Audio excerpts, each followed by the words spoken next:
हम कल और परसों शिवसेना उद्धव गुट के नेता और राज्यसभा सांसद संजय राउत अक्सर अपने बयानों को लेकर चर्चा में रहे हैं। राउत को बीजेपी के कट्टर आलोचकों में से एक माना जाता है, लेकिन इंडिया गठबंधन की बैठक से ठीक पहले उन्होंने बीजेपी के एक बड़े नेता की जमकर तारीफ की है।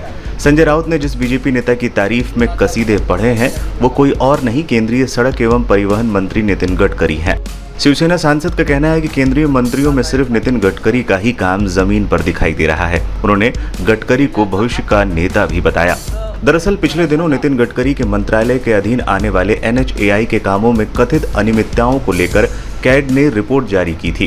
कैग रिपोर्ट सामने आने के बाद नितिन गडकरी विपक्षी दलों के निशाने पर आ गए थे। संजय राउत से विपक्षी दलों की इस दावे को लेकर मीडिया ने जब सवाल किया तो उन्होंने कहा, नितिन गडकरी एक बड़े नेता हैं और नरेंद्र मोदी कैबिनेट के सबसे सक्षम मंत्री हैं।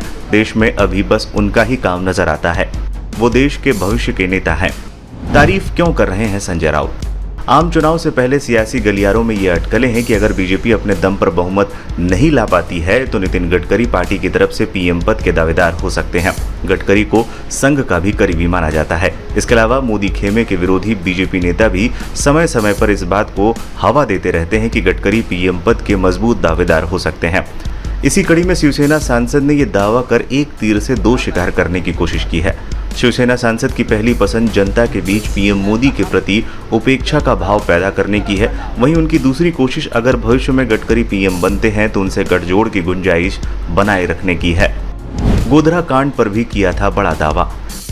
राज्यसभा सदस्य संजय राउत ने 31 अगस्त और 1 सितंबर को विपक्षी गठबंधन इंडिया की बैठक से पहले ये बात कही है। इससे पहले राउत ने दावा किया था कि 2024 के लोकसभा चुनाव से पहले राम मंदिर उद्घाटन के समय गोधरा ट्रेन अग्निकांड जैसी घटना हो सकती है। राउत ने आरोप लगाया था कि बीजेपी एक सूत्रीय एजेंडा आम चुनाव से पहले देश में धार्मिक तनाव पैदा करना है।